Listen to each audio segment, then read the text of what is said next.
الحمد للہ وحدہ الصلاۃ والسلام علی من لا نبی بعدہ وعلی آلہ وصحبہ اجمعین ان اللہ وملائکتہ یصلون علی النبی یا ایہا الذین آمنوا صلوا علیہ وسلموا تسلیما۔ سب احباب بآواز بلند پڑھیں الصلاۃ والسلام علیک یا سیدی یا رسول اللہ وعلی آلک و اصحابک یا حبیب اللہ یا محبوب اللہ یا محمد الرسول اللہ صلی اللہ علیہ وسلم۔ قابل احترام مہمانان گرامی، علماء کرام، بزرگوں، بھائیوں، السلام علیکم ورحمۃ اللہ وبرکاتہ۔ آج کا دن 22 جمادی الثانی، امیر المؤمنین سیدنا ابو بکر صدیق رضی اللہ تعالی عنہ کی وصال مبارک کا دن ہے،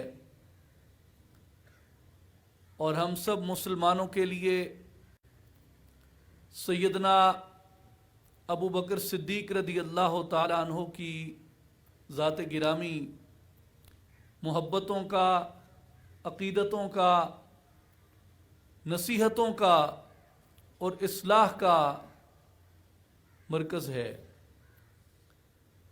علامہ اقبال رحمۃ اللہ علیہ نے جو سورہ اخلاص کی شرح لکھی مثنوی اسرار خودی میں، اس شرح کو شروع کرنے سے پہلے انہوں نے 3 اشعار کہے۔ پہلے تو انہوں نے اپنا واقعہ بیان کیا کہ جو میں شرح یہ لکھ رہا ہوں، من شب صدیق را دیدم بخواب، گلز خاک راہ او چیدم بخواب۔ یہ مجھے رات کو سیدنا ابو بکر صدیق رضی اللہ تعالیٰ عنہ کی زیارت نصیب ہوئی خواب میں، اور جو میں پیش کرنے لگا ہوں یہ وہ پھول ہیں جو میں نے ابو بکر صدیق کے قدموں سے چنے ہیں۔ انہوں نے آپ کی توصیف میں 2-3 کلمات کہے جو میرے نزدیک ہماری تاریخ کے اور سیدنا ابو بکر صدیق رضی اللہ تعالیٰ عنہ سے ہمارے تعلق کے تہذیبی اساس ہیں۔ اقبال نے کہا، اے کلیم اول سینائے ماں، حضرت ابو بکر کو مخاطب کر کے، سینا وہ مقام ہے جہاں اللہ تبارک و تعالیٰ کے انوار کا مشاہدہ حضرت موسیٰ علیہ السلام نے کیا تھا، اور حضرت ابو بکر صدیق رضی اللہ تعالی عنہ وہ پہلے خوش نصیب مرد ہیں، پہلے خوش نصیب آزاد مرد ہیں جنہیں حضور صلی اللہ علیہ وآلہ وسلم کے غار حرا سے واپس تشریف لانے پہ اعلان نبوت فرمانے کے بعد حضور پہ ایمان لائے۔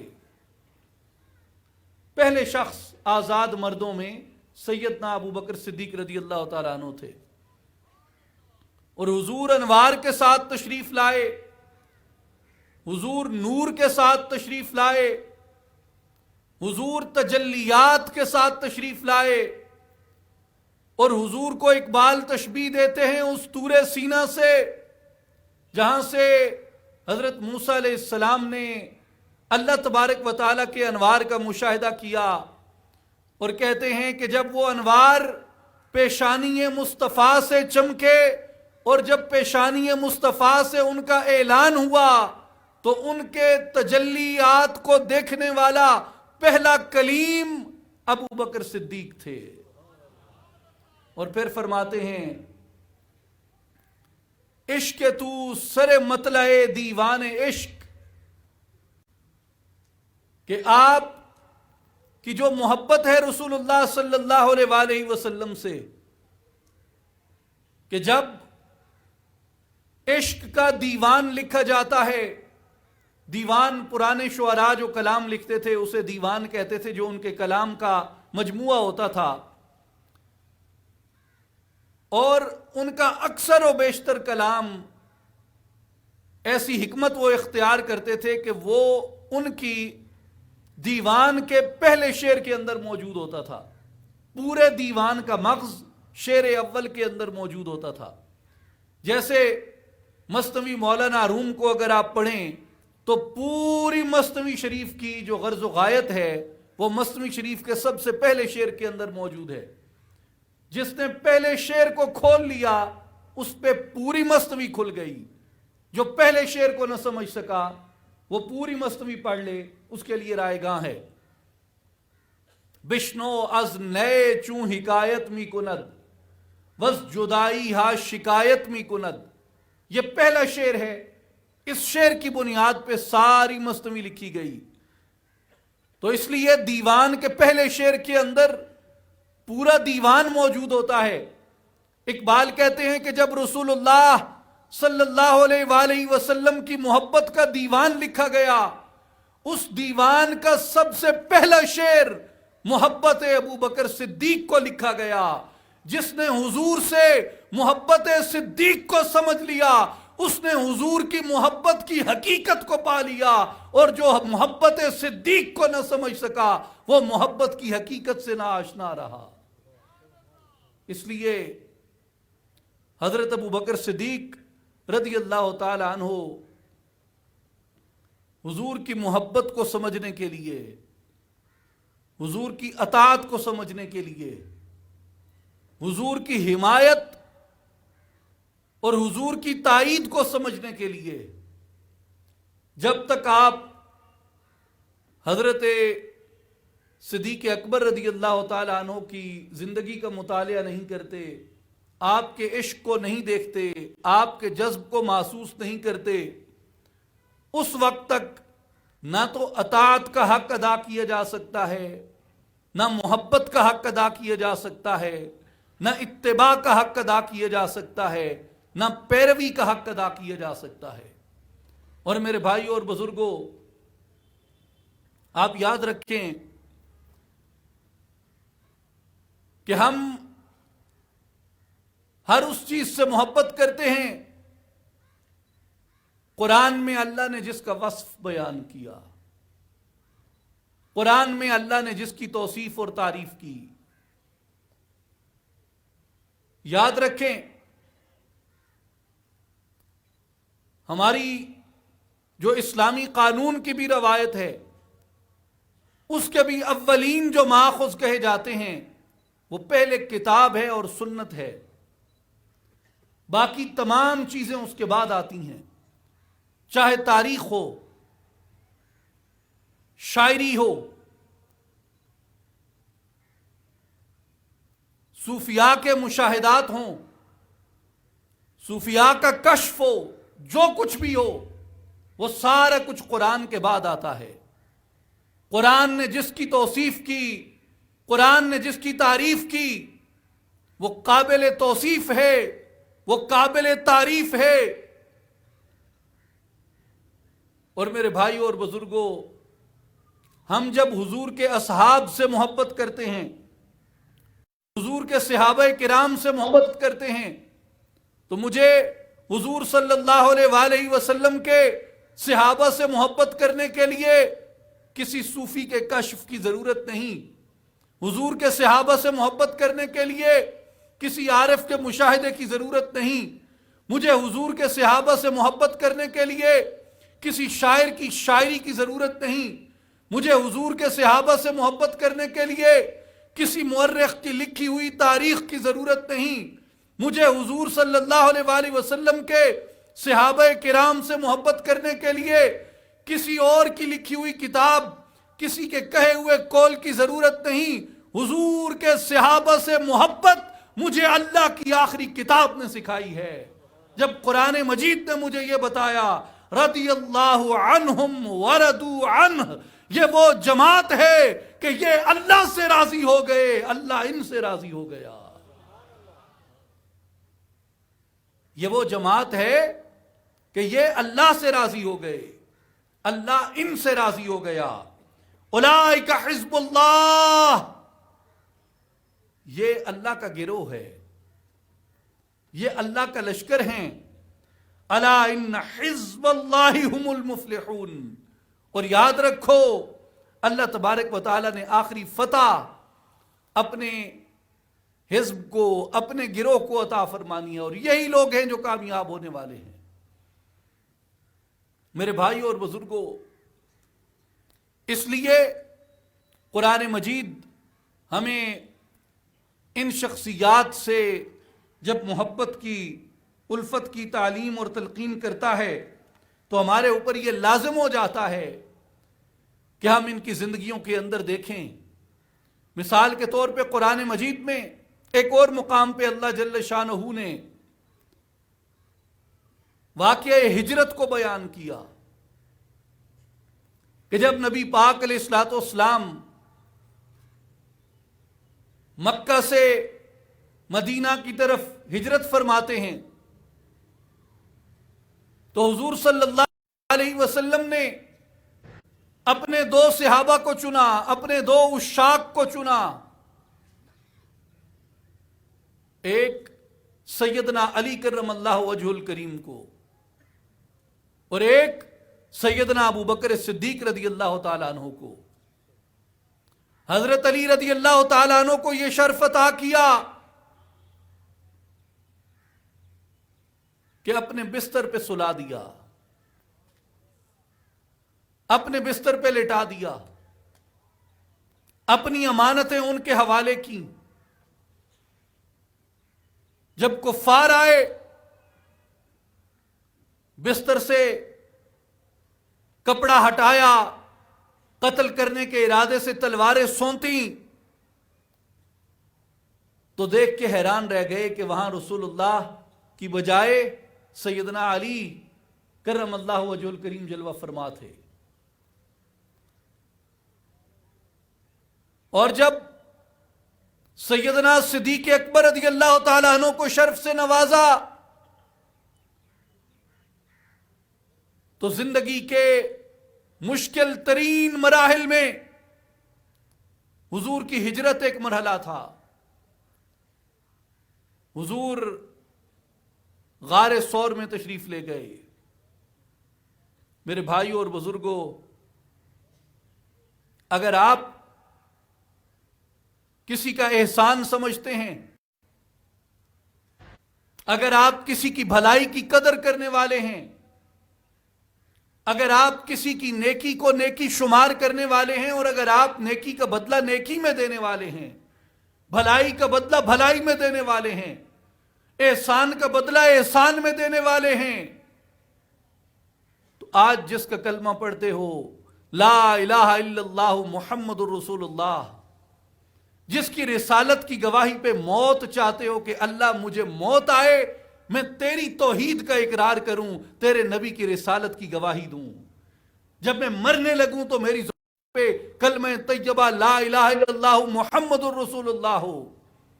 لا الہ الا اللہ محمد الرسول اللہ پڑھنے والوں، صدیق اکبر کی نیکیاں میں تم سے کیا گنواؤں؟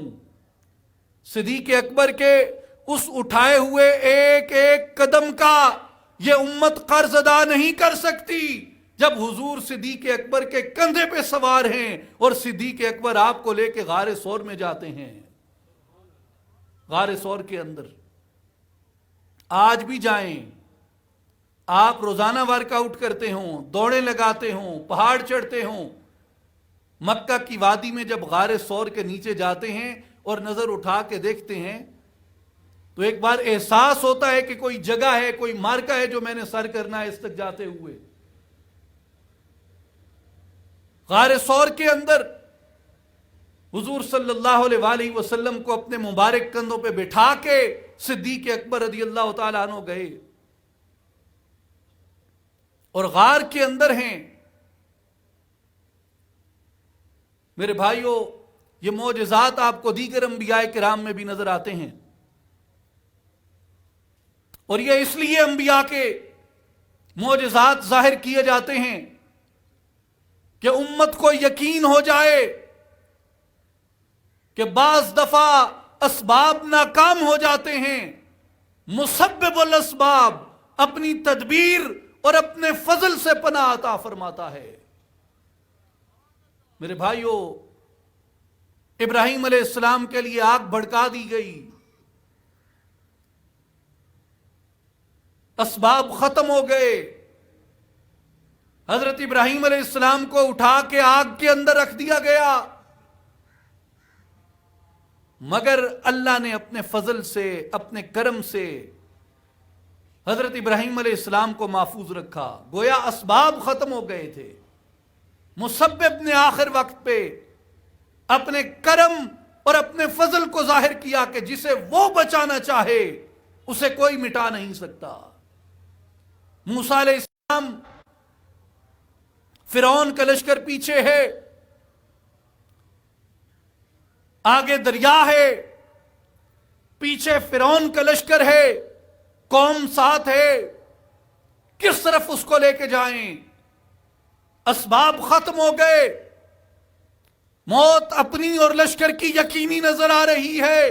اس موقع پہ اللہ نے کہا کہ موسیٰ علیہ السلام اس اپنے عصا کو ماریے، راستہ بن گیا دریا سے، حضرت موسیٰ علیہ السلام اور آپ کی قوم گزر گئی، بظاہر اسباب ختم ہو گئے تھے، مگر اللہ تعالیٰ نے یہ دکھایا کہ جب سب اسباب ختم ہو جاتے ہیں اس وقت وہ ایک راستہ کھولنے والا اپنے غیب کے خزانوں سے راستہ کھول دیتا ہے۔ میرے بھائیوں اور بزرگوں، حضور غار میں ہیں، کفار کے قدموں کی چاپ غار کے باہر سے سنائی دے رہی ہے۔ این موقع پہ مکڑی جالا بن دیتی ہے، کبوتری انڈے دے دیتی ہے، کفار آتے ہیں اور دیکھتے ہیں کہ یہاں پہ تو کسی کے اندر داخل ہونے کا گمان نہیں کیا جا سکتا، اور اس وقت اندر یار غار کی کیا کیفیت ہے کہ آپ کا دل حضور صلی اللہ علیہ وآلہ وسلم کی حفاظت کی خاطر مضطرب ہو جاتا ہے، دل بے چین ہو جاتا ہے کہ کفار سر پہ آن پہنچے ہیں، کفار سر پہ آن پہنچے ہیں، اب حضور صلی اللہ علیہ وآلہ وسلم کی حفاظت کس طرح کی جائے گی؟ قرآن مجید اس واقعے کو اس طرح بیان فرماتا ہے، ثانی اثنین اذ ہما فی الغار اذ یقول لصاحبہ لا تحزن ان اللہ معنا، کہ حبیب صلی اللہ علیہ وسلم وہ وقت یاد فرمائیے جب آپ غار میں تھے، آپ کے ساتھ ایک دوسرا بھی غار میں تھا، اور آپ اپنے اس ساتھی سے، اپنے اس صحابی سے یہ فرما رہے تھے کہ اے میرے یار غار، غم نہ کر، اللہ ہمارے ساتھ ہے، اللہ ہمارے ساتھ ہے۔ مفسرین کرام فرماتے ہیں کہ سوائے سیدنا صدیق اکبر رضی اللہ تعالیٰ عنہ کے کسی کی صحابیت کی تصدیق قرآن مجید نے اتنے واشگاف الفاظ میں نہیں فرمائی جس طرح سیدنا صدیق اکبر کی صحابیت کو قرآن نے بیان کیا۔ اذ یقول لصاحبہ، جب وہ اپنے صحابی سے فرماتے تھے، اور وہ صحابی کون تھے؟ سیدنا ابو بکر صدیق رضی اللہ تعالیٰ عنہ تھے۔ لا تحزن ان اللہ معنا، کہ ابو بکر غم نہ کیجئے، بے چین مت ہوئیے، مضطرب مت ہوئیے، ہماری حفاظت کرنے والا اللہ ہے اور وہ ہمارے ساتھ ہے۔ قرآن مجید میں ایک تیسرے مقام پہ سیدنا ابو بکر صدیق رضی اللہ تعالیٰ عنہ کی فضیلت کو اللہ نے بیان کیا، سورہ زمر میں والذی جاء بالصدق وصدق به اولئک هم المتقون، اور وہ جو یہ سچ لے کر تشریف فرما ہوئے اور وہ جنہوں نے ان کی تصدیق کی، یہی متقی ہیں اور یہی اللہ سے ڈرنے والے ہیں. دو لوگوں کا ذکر ہوا. آپ اگر قرآن کی سٹیٹمنٹ میں غور کریں دو لوگوں کا ذکر ہوا. ایک وہ جو سچ لے کر آیا اور ایک وہ جس نے اس سچ کی تصدیق کی. اور امیر المومنین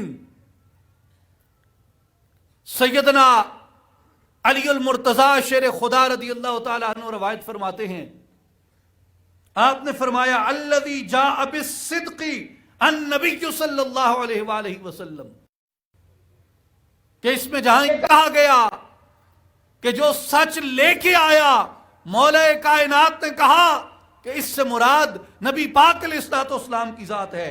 وصدق بہ، اور تصدیق جس نے کی، تصدیق کرنے والا کون ہے؟ حضرت علی رضی اللہ تعالیٰ عنہ فرماتے ہیں وصدق بہ ابو بکر رضی اللہ تعالیٰ عنہ، تصدیق کرنے والے سے مراد ابو بکر صدیق رضی اللہ تعالیٰ عنہ ہے. تو ابو بکر سے مجھے اس لیے محبت ہے، ابو بکر رضی اللہ تعالیٰ عنہ سے مجھے اس لیے الفت ہے کہ ابو بکر رضی اللہ تعالیٰ عنہ کی تعریف اللہ نے اپنی پاک کتاب میں فرمائی اور یہ بتایا کہ اولئک ھم المتقون، یہ تقوی والے ہیں. کون؟ جو سچ لائے اور جس نے اس سچ کی تصدیق کی. اور اس پہ گواہی کون دیتا ہے؟ امیر المؤمنین سیدنا علی المرتضی شیر خدا رضی اللہ تعالی عنہ. اس لیے امام طبرانی رحمت اللہ تعالی علیہ نے روایت بیان فرمائی اور اس کے اوپر محدثین نے اپنا حکم بیان کیا کہ وَرِجَالُهُ ثِقَاتٌ، اس حدیث کے رجال ثقات ہیں. اور بیان کیا سیدنا علی کرم اللہ وجہ الکریم کے بارے میں ابو یحییٰ حکیم بن سعد کے قول کو کہ وہ فرماتے ہیں میں نے امیر المومنین سیدنا علی کرم اللہ وجہ الکریم کو سنا یحلف باللہ تعالی انزل اسم ابی بکر من السماء الصدیق. حضرت علی منبر پہ یہ فرما رہے ہیں کہ میں اللہ کی قسم اٹھا کے کہتا ہوں کہ ابو بکر کا نام صدیق اللہ نے آسمانوں سے نازل فرمایا ہے. ابو بکر کا نام صدیق اللہ نے آسمانوں سے نازل فرمایا ہے. یہ گواہی کون دیتا ہے اس کی؟ سیدنا علی کرم اللہ وجہ الکریم. اسی طرح امام ابن عساکر نے ابو یحییٰ سے روایت کیا، وہ فرماتے ہیں لا احصی کم سمعت علیا یقول علی المنبر ان اللہ عز وجل سما ابی بکر علی لسان نبیہ صدیقا.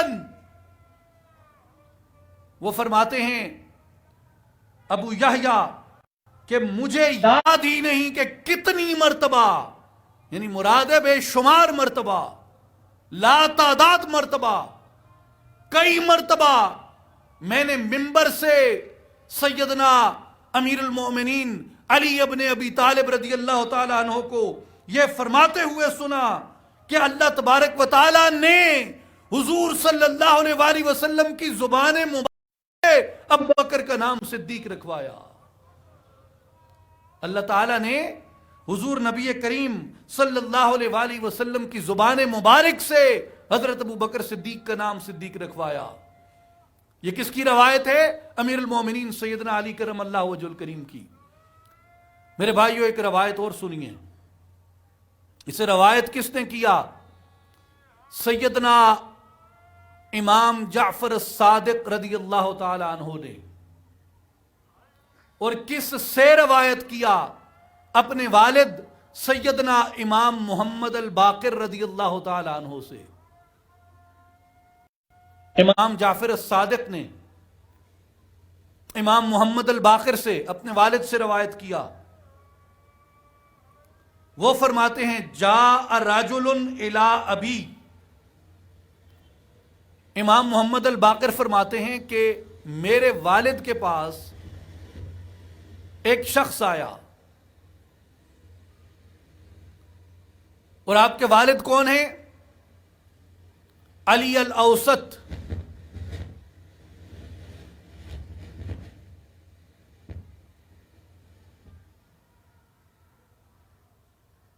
آپ کے والد کون ہیں؟ علی الاوسط، امام السجاد سیدنا امام زین العابدین رضی اللہ تعالی عنہ.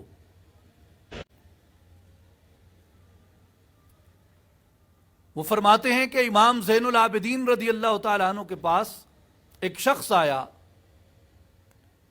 اور اس شخص نے آ کے سوال کیا، اخبرنی عن ابی بکر، ہمیں حضرت ابو بکر رضی اللہ تعالیٰ عنہ کے بارے میں کچھ بتائیں. تو سیدنا امام زین العابدین رضی اللہ تعالیٰ عنہ نے فرمایا، قد سماہ صدیقا من هو خیر منی، یعنی رسول اللہ صلی اللہ علیہ وآلہ وسلم والمہاجرون والانصار. اس شخص نے کہا کہ مجھے حضرت ابو بکر صدیق کے بارے، مجھے ابو بکر کے بارے میں کچھ بتائیں.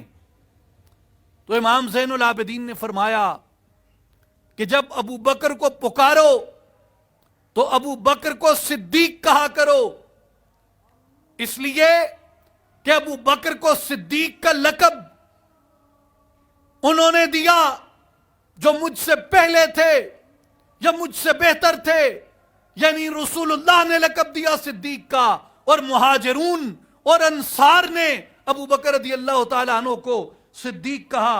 اور اس کے بعد امام زین العابدین نے فرمایا کہ جو شخص ابو بکر کو صدیق نہیں کہتا، اللہ اس کی زبان سے کبھی سچ کو جاری نہیں کرتا. اس لیے اگر یہ چاہتے ہو کہ تمہاری زبانوں سے اللہ سچ کو جاری کرے تو جب ابو بکر کا نام آئے تو اسے ابو بکر صدیق کہا کرو. یہ کس کا قول ہے؟ سیدنا امام زین العابدین رضی اللہ تعالیٰ عنہ کا. اور کس نے روایت کیا؟ امام جعفر الصادق نے. کس سے روایت کیا؟ اپنے والد امام محمد الباقر رضی اللہ تعالیٰ عنہ سے. اس لیے میرے بھائیوں اور بزرگوں، ان چند روایات سے جو قرآن مجید کی آیات کے بعد ناچیز نے عرض کی، ایک بڑی لطیف بات یہ سمجھ آتی ہے کہ جہاں صحابہ کرام رضوان اللہ علیہم اجمعین حضور کے اہل بیت اطہار سے محبت کرتے تھے، وہیں حضور صلی اللہ علیہ وآلہ وسلم کے اہل بیت اطہار حضور صلی اللہ علیہ وآلہ وسلم کے اصحاب سے، خلفاء سے، عشرہ مبشرہ سے، مہاجرین و انصار سے محبت کیا کرتے تھے. یہ دونوں ایک دوسرے سے محبت کرتے. جیسے صحیح بخاری میں سیدنا ابو بکر صدیق رضی اللہ تعالیٰ عنہ کا قول مبارک موجود ہے، وَارْقُبُوا مُحَمَّدًا فِي أَهْلِ بَيْتِهِ. حضرت ابو بکر نے فرمایا کہ اگر حضور کی رضا چاہتے ہو، اگر حضور کی خوشنودی چاہتے ہو، اگر حضور کی خوشی چاہتے ہو تو حضور کی خوشی حضور کے اہل بیت کی خوشی میں تلاش کرو. حضور کی رضا کو حضور کے اہل بیت کی رضا میں تلاش کرو. حضور کی عزت کو حضور کے اہل بیت کی عزت میں تلاش کرو. حضور کے فیض کو حضور کے اہل بیت کے فیض میں تلاش کرو. یہ کس کا قول ہے؟ امیر المومنین سیدنا ابو بکر صدیق رضی اللہ تعالیٰ عنہ کا. اس لیے علامہ اقبال رحمۃ اللہ علیہ نے فرمایا تھا، اے کہ نشناسی خفیرہ از جلی ہوشیار باش. اے کہ نشناسی خفیرہ از جلی ہوشیار باش، اے گرفتار ابو بکر و علی ہوشیار باش. اے وہ شخص جو خفی کو جلی سے، یعنی چھپے ہوئے کو ظاہر سے الگ کر کے پہچاننے کی استطاعت نہیں رکھتا، ہوشیار باش، کچھ فہم حاصل کر لے. اے گرفتار ابو بکر و علی ہوشیار باش.